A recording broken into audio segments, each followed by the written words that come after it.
একসাথে কয়েকটি নকশি পিঠার ডিজাইন শিখতে হলে এই ভিডিওটি আপনার জন্য। খুব সহজে অল্প সময়ের মধ্যেই খুব ঝটপট করে এই নকশি পিঠাগুলো আপনারা বানিয়ে ফেলতে পারবেন। আসসালামু আলাইকুম। আমার ভিডিওটি যদি অবশ্যই ভালো লাগে লাইক কমেন্ট শেয়ার এবং আমার চ্যানেলটি সাবস্ক্রাইব করে দিবেন। চলুন এখন চলে যাই আমরা একটা পিঠার ডিজাইনে। প্রথমে আমি দুইটা লিচি সমান করে নিয়েছি, চারপাশে কেটে সুন্দর করে একটা কাঠির সাহায্যে অথবা একটা চাকুর সাহায্যে এইভাবে সুন্দর করে আমি এটাকে ফোল্ড করে ভাঁজ করে নিয়েছি। কাঁটা চামচের সাহায্যে দুই পাশে একটু ডিজাইন করে দিচ্ছি। এখন আমি একটু কেটে নিচ্ছি, এটাকে একটু পাপড়ির শেপ দিয়ে দিব। এটাকে পাপড়ির শেপ দিয়ে সুন্দর একটা ফুল পিঠার ডিজাইন কিন্তু বানিয়ে ফেলবো খুব অল্প সময়ের মধ্যে। যে কেউ কিন্তু এই ডিজাইনটি আপনারা করতে পারবেন কয়েক সেকেন্ডের ভিতরে। দেখতেও কিন্তু বেশ অনেক সুন্দর। চলুন আমরা দ্বিতীয় পিঠার ডিজাইনে চলে যাই। একটা মোটা করে লেচি কেটে নিয়েছি, তারপর সুন্দর করে এটাকে চাকুর সাহায্যে এইভাবে কেটে নিচ্ছি। এখন আমি একটা কাঁটা চামচের সাহায্যে চারপাশে এরকম করে ডিজাইন করে নিচ্ছি। দেখতেই পাচ্ছেন আমি কিভাবে ডিজাইনগুলো করে নিচ্ছি। এরপর আমি চাকুর সাহায্যে এটাকে কেটে নিয়েছিলাম, ওই পাশ থেকে ধরে ধরে একটা করে পাপড়ির শেপ দিয়ে নিচ্ছি। অলরেডি কিন্তু একটা ফুলের শেপ চলে এসেছে। এখন মাঝখানে আমি একটু ডিজাইন করে দিব। একটা মুখা দিয়ে সুন্দর করে একটু গোল করে নিয়েছি। এখন একটা কাঠের সাহায্যে এটাকে মাঝখানে আমি ডিজাইন করে নিচ্ছি। দেখতেই পাচ্ছেন কত সহজেই আমি এই পিঠাটি বানিয়ে ফেলছি অল্প সময়ের ভেতরে। হয়ে গেল সুন্দর আরেকটি ফুলের ডিজাইন। দেখতেও কিন্তু পিঠাটা বেশ সুন্দর হয়েছে। তারপর আরেকটি চলুন ফুল পিঠার ডিজাইনে আমরা চলে যাই। এই পিঠাটা বানানো সবচেয়ে বেশি সহজ। আমি কিন্তু অলরেডি পাপড়ি বানিয়ে ফেলেছি। এখন চলুন আপনাদের দেখিয়ে দিই কীভাবে আমি পাপড়িগুলো বানালাম। কাঁটা চামচ দিয়ে এভাবে এক পাশে একটু ডিজাইন করে নিয়েছি, তারপর এটাকে শুধু উল্টিয়ে জোড়া লাগিয়ে দিয়েছি। হয়ে গেল সুন্দর ইউনিক ডিজাইনের এই পাপড়িগুলো। এক এক করে এখন আমি সবগুলো পাপড়ি কিন্তু বানিয়ে নিচ্ছি। যারা পিঠা পছন্দ করেন কিন্তু বানাতে পারেন না, তাদের জন্য কিন্তু এই ভিডিওটা খুবই উপকারী হবে।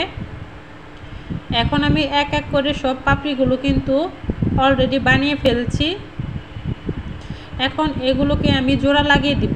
চলুন দুটো করে পাপড়ি একসাথে এখন আমরা জোড়া লাগিয়ে দিচ্ছি। এইভাবে ভালো করে কিন্তু জোড়া লাগাতে হবে, না হলে কিন্তু ছুটে যাবে। এই তো দেখতেই পাচ্ছেন আমি কিন্তু জোড়া লাগিয়ে দিচ্ছি।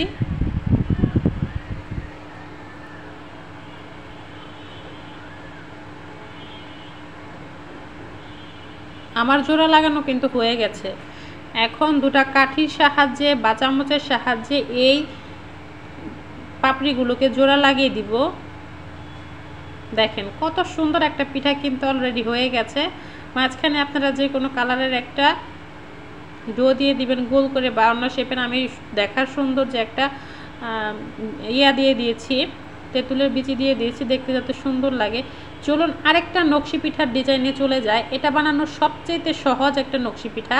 যারা কোনোদিন নকশি পিঠা বানাতে পারেনি বা চেষ্টা করেছে এখনও ওইরকমভাবে তৈরি করতে পারেনি, তারা কিন্তু খুবই অল্প সময়ের মধ্যে এই পিঠাটা বানিয়ে ফেলতে পারবেন।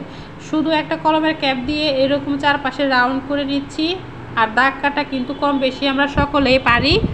এখন একটা কাটারের সাহায্যে খুব সহজে আমি চারপাশে ডিজাইন করে নিচ্ছি। এটা আপনারা বিভিন্ন টিনের কাটার দিয়েও করতে পারবেন। আমি এখানে আসলে সুন্দর করে ডিজাইনটা করে নিলাম। এখন একটু কাঁটা চামচ দিয়েও মাঝখানে ডিজাইনটা করে দিচ্ছি। দেখেন কত সুন্দর একটা পিঠা হয়ে গেল। নকশি পিঠা বানাতেও কিন্তু অনেক সময় লাগে, কিন্তু এই পিঠাটা বানাতে কিন্তু তেমন সময় লাগবে না, ঝটপট হয়ে যাবে চোখের পলকে। চলুন আরেকটা মুখ পাকন পিঠার ডিজাইন আপনাদের দেখিয়ে দেই। এটা কিন্তু খুবই একটা ইজি পদ্ধতিতে আপনাদের দেখাচ্ছি। একটা কাঁটা চামচের সাহায্যে কিন্তু এই পিঠাটা আপনারা সবাই বানিয়ে ফেলতে পারবেন। মুখ পাকন পিঠার ডোটা কিভাবে হয় সেটা তো আপনারা সবাই জানেন। আশা করি পরবর্তীতে এরকম একটা ভিডিও দেওয়ার চেষ্টা করব। এখন আমরা এই মুখ পাকন পিঠার সহজ ডিজাইনটা চলুন দেখে নিই।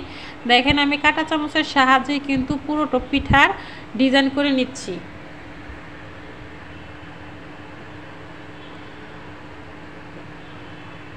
একটু আড়াআড়ি করে এই ডিজাইনটা করে নিচ্ছি যাতে দেখতে ভালো লাগে।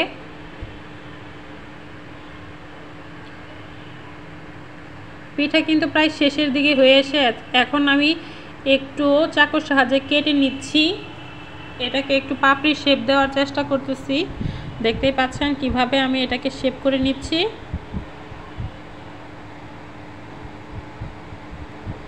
এই পিঠাগুলো খেতে কিন্তু বেশ মজার হয়। এগুলা যারা বানায় তারাই বুঝতে পারে যে এই পিঠাগুলো কতটা টেস্টি ও মজার হয়। দেখেন কত সুন্দর একটা মুখ পাকন পিঠার ডিজাইন হয়ে গেল অতি অল্প সময়ের ভেতরে। মাঝখানে একটা লবঙ্গ দিয়ে দিলাম দেখার সৌন্দর্যে। এখন আরেকটা ভিন্ন স্টাইলের পিঠা আপনাদের দেখাইয়ে দেব। এটাকে জোড়া শামুক পিঠাও বলতে পারেন। আমি একটু ভিন্নভাবে বানানোর চেষ্টা করেছি। দুই পাশে কাঁটা চামচ দিয়ে রুটির এরকম ডিজাইন করে নিয়েছি। এখন দুটো কাঠির সাহায্যে বা চামচের সাহায্যে এটা মাঝখান থেকে আমি একটু করে চাপ দিয়ে একত্র করে নিব। দেখেন ডিজাইনটা কিন্তু শামুকের মতোই হয়েছে। জোড়া শামুক বলতে দুই পাশেই কিন্তু শামুকের মতো হবে। এখন এটাকে জোড়া লাগিয়ে দিব। দেখেন কত সুন্দর হয়েছে। ভিডিওটি ভালো লাগলে লাইক কমেন্ট শেয়ার করে পাশে থাকবেন।